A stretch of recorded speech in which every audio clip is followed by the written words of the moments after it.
नमस्कार, जनपक्ष में आपका स्वागत है। मैं हूं प्रियदर्शन। दोस्तों, इन दिनों हिंदी के प्रकाशन संसार में जो सबसे बड़ी चर्चा है वो हिंदी के स्थापित लेखक विनोद कुमार शुक्ल को मिली 30 लाख रुपए की रॉयल्टी की है। जब ये घोषणा कुछ समय पहले हिंद युग के प्रकाशक शैलेश भारतवासी ने संगत के एक इंटरव्यू में की थी कि वो साल भर में 30 लाख रुपए की रॉयल्टी दे सकते हैं विनोद कुमार शुक्ल को, तब इस पे बहुत सवाल उठे थे।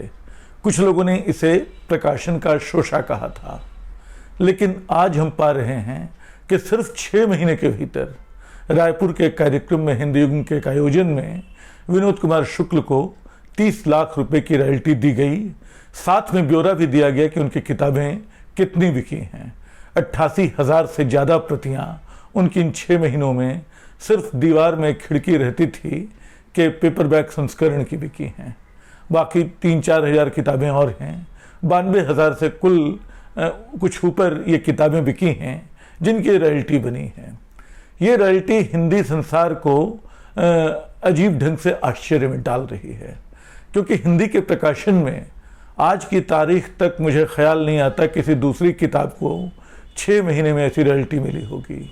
गीतांजलि श्री को जब बुकर मिला था रेत समाधि के लिए, तब उनकी किताबें बिल्कुल हॉट केक की तरह बिकी थीं।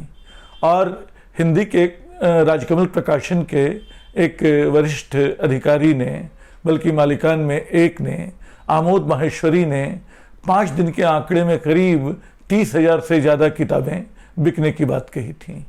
लेकिन शायद बाद में इस आंकड़े को संशोधित किया गया और 6 महीने में उनको जो रॉयल्टी दी गई होगी, मेरा अनुमान है वो 30 लाख रुपए की तो कतई नहीं थी।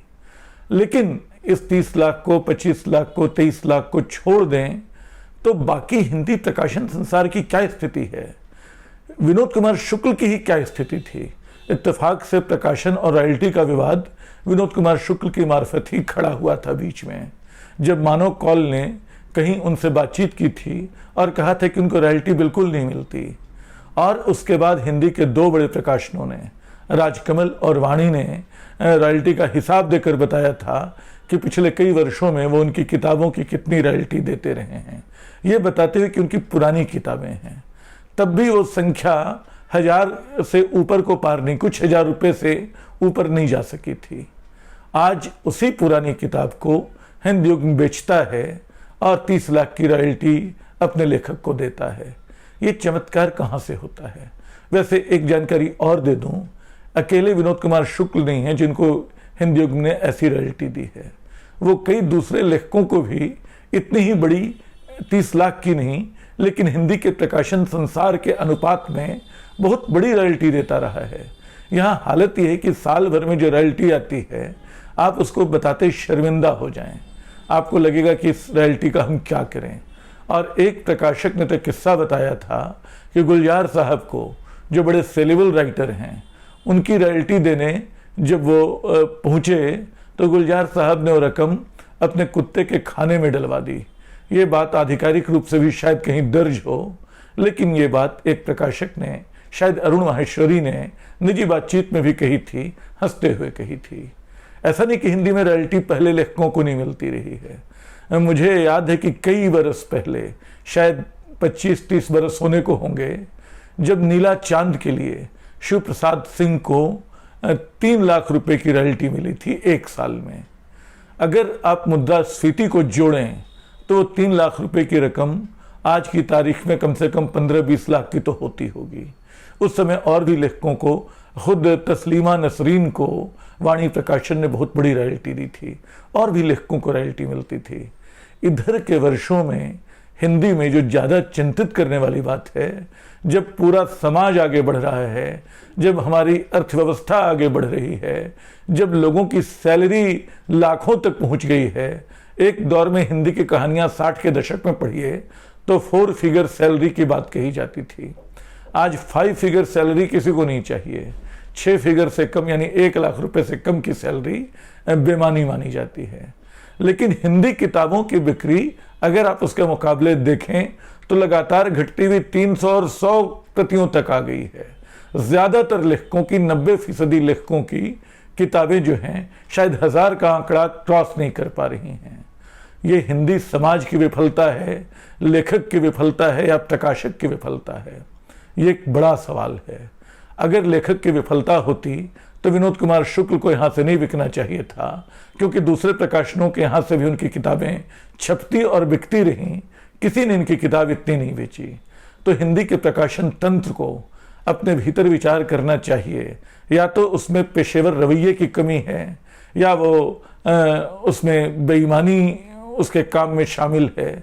कोई वजह है कि किताबें जो हैं इतनी हिंदी के लेखक को रॉयल्टी देने में सक्षम नहीं हैं। हिंदी के लेखक का ये पुराना रोना रहा है कि वो सिर्फ लिखकर अपने जीने की कल्पना नहीं कर सकता, कामना नहीं कर सकता। उसे कोई दूसरी नौकरी करनी है, दूसरा काम करना है। अगर इस सवाल को थोड़ा सा और आगे बढ़ाएं तो हम पाते हैं कि हिंदी की दुनिया प्रकाशन के स्तर पे लगातार और दयनीय होती जा रही है। हिंदी में इन दिनों बहुत सारे प्रकाशक, जिनमें बड़े प्रकाशक भी शामिल हैं, लेखकों से पैसे लेके भी किताब छापते हैं। और वो इन किताबों का करते क्या हैं? मेरा अनुमान है कि ज़्यादातर किताबों को वो प्रचारित तक नहीं करते। जिस लेखक से पैसे लेते हैं उसको उतनी प्रतियां दे देते हैं कि वो बांटता रहे, अपने बायोडाटा में लगाता रहे कि उसकी 20 किताबें छप गईं, उसकी 21 किताबें छप गईं, और वो अपना जोड़ता रहे। हिंदी के लेखक 50-50 किताबें छपने का दावा करते रहे हैं, लेकिन उनकी रॉयल्टी का क्या हाल है? ये सच्चाई है कि मतलब रॉयल्टी, मेरी 20 किताबें छपी हुई हैं और मैंने कभी उनके प्रचार की कोशिश नहीं की।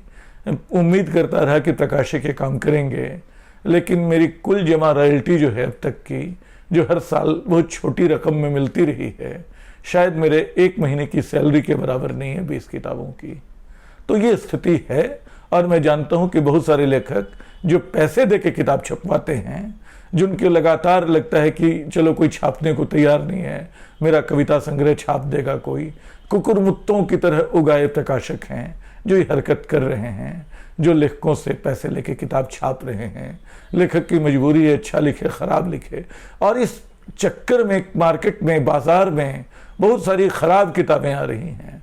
और किताबों के प्रकाशन को देखें, लगभग हर किताब में जब तक लेखक निजी तौर पे ध्यान न दे तो प्रूफ की अनगिनत भूलें होती हैं, संपादन की अनगिनत चूकें होती हैं। मैं हैरान रह जाता हूं, बड़े बड़े लेखकों की किताब में मिलती हैं। हिंदी का प्रकाशन संसार लगातार अबौद्धिक, अकर्मण्य होता जा रहा है। इसके बीच हिंदी युग एक बहुत बड़ी उजली रेखा की तरह सामने आया है, जिसने कम से कम अपने लेखकों को लेखक होने का अभिमान दिया है, सिर्फ पैसे की वजह से नहीं। विनोद कुमार शुक्ल जो हैं वो इसलिए बड़े लेखक नहीं हो गए कि 30 लाख की रॉयल्टी उनको मिल रही है। उनकी किताबें बाकायदा हिंदी की शास्त्रीय किताबों में आती हैं। उनको पहले भी बड़े सम्मान मिल चुके हैं। उनको पहले भी पेन अवार्ड हाल ही में मिला, और भी अवार्ड मिलते रहे। तो ऐसा नहीं कि वो बिल्कुल अनजान लेखक थे जिनको हिंद युग ने चमका दिया। हिंद युग ने उनकी प्रतिष्ठा का, उनके लेखकीय उद्यम का, उनके कमाल का, उनके हुनर का उचित सम्मान किया, उनको पाठकों तक पहुंचाया, उनको खरीदारों तक पहुंचाया, और यही वजह है कि उनकी किताबें इतनी बिक रही हैं। लेकिन एक तरफ विनोद कुमार शुक्ल की इतनी सारी बिकती किताबें हैं, दूसरी तरफ किताबों के लिए पैसे देके प्रकाशक के पास पहुंचते लेखक हैं, और तीसरी तरफ हिंदी में पुरस्कारों और पारिश्रमिक का लगातार घटता हुआ सिलसिला है। आप देखिए कि जो पुरस्कार, जैसे ज्ञानपीठ को आप लीजिए, 60 के दशक में 1 लाख रुपए का होता था। आज की तारीख में वो 1 लाख रुपए कम से कम 5 करोड़ के बराबर होंगे, मुद्रास्फीति को जोड़ लीजिए तो। लेकिन ज्ञानपीठ आज 15 लाख का पुरस्कार रह गया है। वो हिंदी का नहीं, भारतीय भाषाओं का है। कुल मिला के साहित्य की स्थिति वो बताता है। यह स्थिति तमाम सम्मानों की है। अखबारों के पारिश्रमिक, जब मैं 1993 में दिल्ली आया था, नवभारत टाइम्स या जनसत्ता या हिंदुस्तान में लिखा करता था, तो एक लेख का मुझे कम से कम 1500 रुपये मुख्य लेख का मिल जाया करता था। आज की तारीख में वो मुख्य लेख कई जगहों पे 3000 या 4000 रुपये का हुआ है, और कई जगहों पे तो 700 और 800 का रह गया है। शायद जनसत्ता में पारिश्रमिक कम हो गया है, जबकि इन 20-30 वर्षों में जब मैं 1993 की बात कर रहा हूँ और 1500 रुपये के पारिश्रमिक की बात कर रहा हूँ, तो उन दिनों बाकी सामान के मुकाबले देखें, उन दिनों 5 रुपये में आधा लीटर पैकेट दूध आता था। आज जो सबसे ज़रूरी चीज़ों में एक मैं गिनती कर रहा हूँ, आज वो 35 रुपये में आता है। एक सवाल मेरे सामने ये आता है कि लगातार तब मैं फ्रीलांसिंग करके गुजारा करता था। मैंने जीवन के शुरुआती वर्ष और उसमें शादीशुदा जीवन का भी एक अंतराल शामिल है, मैंने सिर्फ फ्रीलांसिंग करके बिना किसी अभाव के बड़ी शान से गुजारा था। आज मेरे लिए वो जीवन संभव नहीं है। एक बात तो ये हुई। दूसरी बात मुझे लगती है कि हिंदी के संसार में क्यों किताबें 30 लाख की रॉयल्टी नहीं दिला सकती हैं। हिंदी में आप देखिए 45 करोड़ का कम से कम 55 करोड़ तक जाती है दुनिया भर में हिंदी बोलने वालों की आबादी। इसमें 10% लोग भी पढ़ने वाले हों तो 5 करोड़ के आसपास पढ़ते हैं, 5-5.5 करोड़ के आसपास। उनमें 1% भी किताब खरीदें तो वो 50 लाख के आसपास होते हैं। ये स्थिति कहाँ है? आखिर हिंदी में अखबार बिक रहे हैं। रोज भास्कर या जागरण या तमाम अखबारों की जोड़ लें तो कम से कम रोज 1 करोड़ प्रतियां बिकती हैं। 4 दिन में हिंदी सिनेमा जो है, कई फिल्में ऐसी रही हैं 4 दिन में 100 करोड़ का आंकड़ा पार कर जाती हैं। एक दिन में 20 करोड़ 25 करोड़ के टिकट उनके बिक जाते हैं। ये स्थिति है हिंदी की दुनिया में। लेकिन इस दुनिया में हिंदी किताबें कहीं उपेक्षित पड़ी हैं। निश्चित तौर पे इसमें हिंदी भाषी समाज का भी दोष है, जिसने अपने बच्चों को अंग्रेजी में पढ़ाया है और वो अंग्रेजी के पाठक बन रहे हैं। लेकिन इसके बावजूद हिंदी का एक बहुत बड़ा समाज है जिसको किताबें चाहिए, जिस तक किताबें पहुंचती नहीं हैं, जो अगर ये किताबें पहुंचें, अगर लेखक को पूरा पारिश्रमिक मिले, अगर लेखक को ढंग से रॉयल्टी मिले, तो अपनी किताबों पे वो ज़्यादा मेहनत कर पाए। उसके लिए फुर्सत का पार्ट टाइम का काम न रहे, उसके लिए वो ज़रूरी रिसर्च कर सके, उसके लिए कहीं वो यात्राएं कर सके। आज की तारीख में सब कुछ नहीं होता है।